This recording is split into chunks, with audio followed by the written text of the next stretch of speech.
Isn't that a beautiful sight? I tell you, I just set it all up, and I'm sitting here before I click record on the video. I'm like, I just want to stare at this for a while. This is beautiful. We got 1911s and Springfields and HKs and Glocks and cars and Smith & Wessons, and it's fun. This is great stuff. What we're talking about now is lasers and lights, and I'm going to talk about a couple of different major companies that make laser and lights. And there's a lot of them. We know there's a lot of them. I'm going to talk about Streamlight, Glock, Insight, and Crimson Trace right now.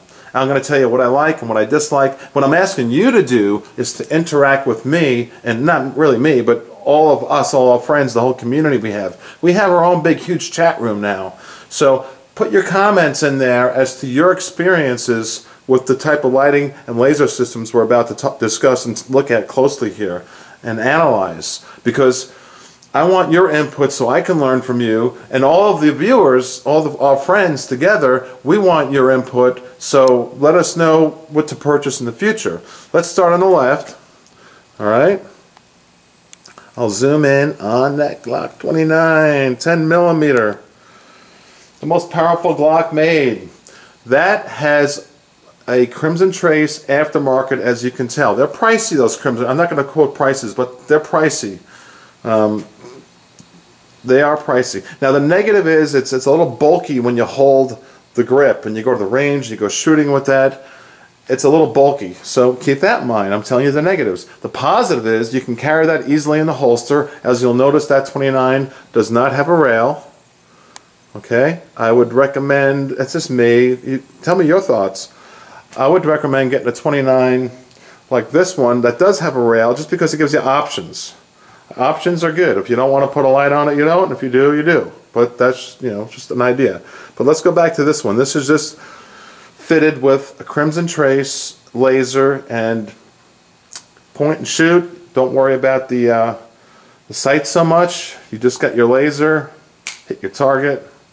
Hopefully you never have to use it, but I do like that setup. I'm not ecstatic about it because of how thick it is, but I do like it because I know that if someone's 20, 30, 40, 80 feet away, I can really get it pointed at them and red dot them, and if anything, the red dot will scare them. But the negative is also, by the way, the red dot gives your position away, and anytime you grab that grip, the way it's set up right there, you're giving your position away. You know, not like we're, you know, law enforcement or FBI or any of that stuff like that. But if you had to save your life, if some psycho came into a room, into a McDonald's or something, and you're hiding in the corner somewhere, you just point your gun at them with this Crimson Trace, that laser's going off. So keep that in mind, be cognitive of that. Where with this scenario here, it's on your rail, okay, and you can deploy that as you feel fit. You can have that Streamlight system, which let me tell you a little bit about the Streamlight. They make the TLR1, the TLR2, and a bunch of other models.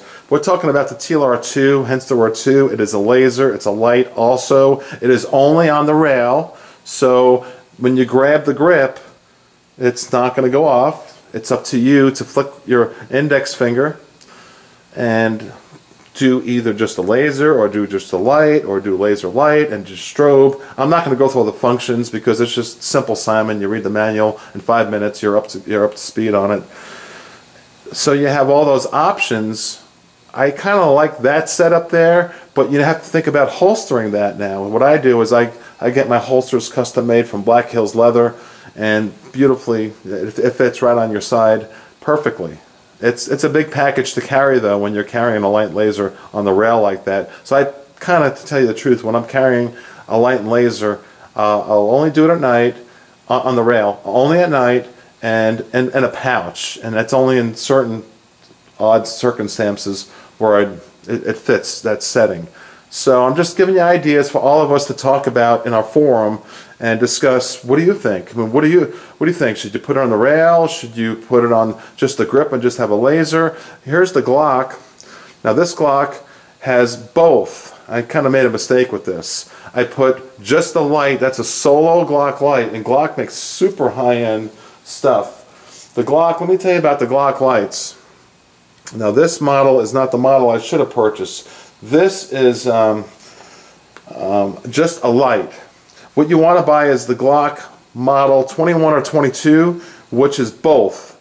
It's built with it's both laser light. It's built with the technology from Top Ranking Special Operations Group, and that gives you the option with the little flick of the switch with your index finger of laser light. And look how nice it matches the gun. It's just the color is perfect. It's exactly, you know, fitted perfect. It's made by Glock. It fits your Glock perfect. So that is just a light. So then I said, oh, all right, I need a laser on this gun. So then I put the Crimson Trace on it. Now I really got a big package. I got the big bulky grip. I got kind of something on the front there on the rail. So you have that, something to think about, which I don't really recommend. I'd rather, if you're going to do laser light, do that, because you can turn it on and off and not always deploy it. Then I have here, which one is that? That's a 30. That's a Glock 30 with only the laser on it, because I don't have an option. I don't have a rail on that 30. See that? The 45 caliber.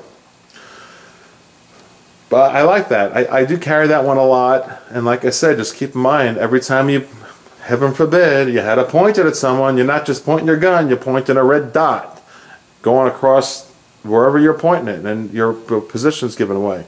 Now this is an HK, one of the highest quality guns in the world. No disputing that.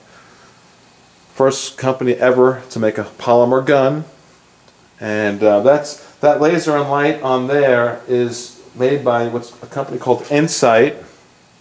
That is the M6X. Very pricey.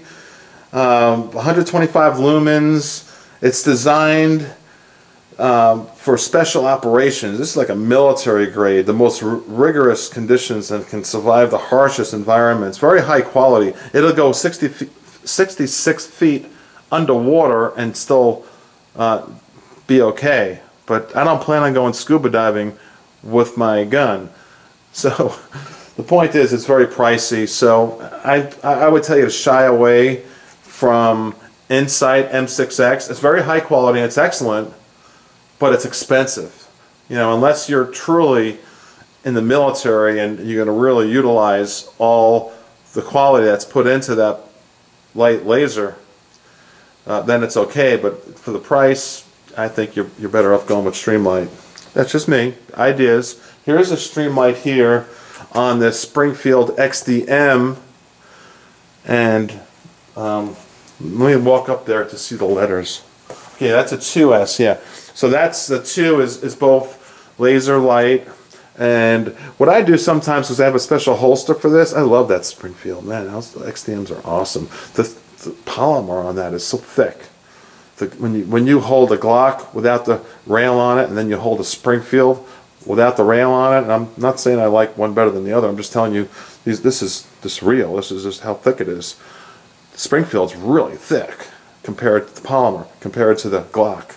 And I love Glocks, of course. You can see how many I own. I wouldn't buy them if I didn't like them. I'm just telling you, the ergonomics on that Springfield and the quality is really high quality. But, okay, back to the light and laser. That's a nice package there, right there. Just put it on when you want, take it off when you want, put it in a pouch. If you have a concealment vest, you can easily carry these big packages like this. I did a video on concealment options, I believe I called it.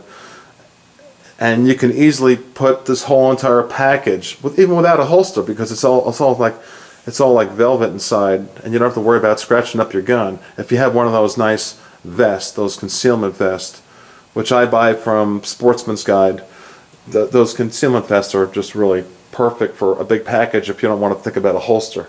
Just giving you ideas. Okay, now the Colt railgun is a 1911. What I was going to do in this video is put up a target and show you a good learning lesson and exercise on how to. We'll do it next time because I'm too tired. It's like 1, 2 in the morning. I got to go edit this and then upload it and then do some comments and trying to get to work in the morning. But what I was going to do is put one of those Streamlights on that Colt and then stand back here and point at a target. So you just envision this. And what you want to do is, with an empty magazine, of course, and an empty gun, point it at the target. You know, stand at like whatever you want, 10 yards, and without even pulling the trigger, just trying to hold it at home, just stare, and you'll realize, boy, my hand is really weaving, moving around here. I can't believe how unstable my hand is. And then pull a trigger and see how you flinch. The laser doesn't lie. And the 1911 is one of the best triggers of all guns. So that's just a good exercise. We'll do that in another video. This system here is probably the sweetest type system there is, when you have the laser built into the firearm from the manufacturer. This is Crimson Trace and S&W partnering up, saying, hey, let's just give our customers what they want. Nothing bulky like this, right? Like that. You see the Crimson Trace. Nothing bulky. Let's just give them to them in one nice little package. It's more expensive. It adds price to the gun.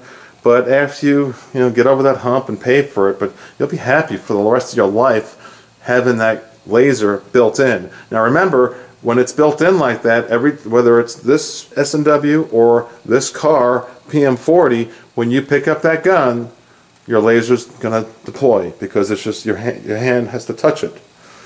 So, all right, that's my little take on lights and lasers.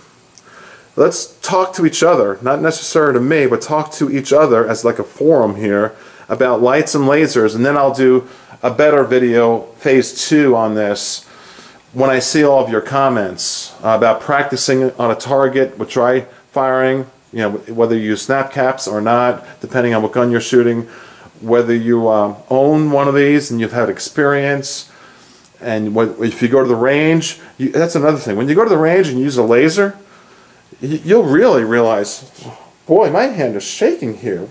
I mean, do I have Parkinson's disease or what? I mean, it does not lie, that laser. And that's sometimes you'll realize why you're not hitting exactly the target you want. The laser is good for training for that purpose.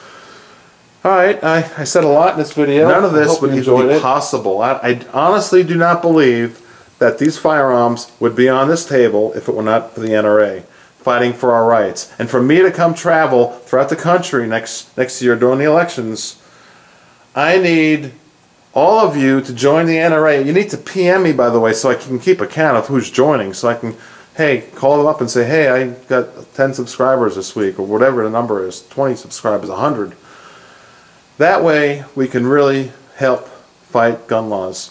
Really cool stuff, all fun stuff.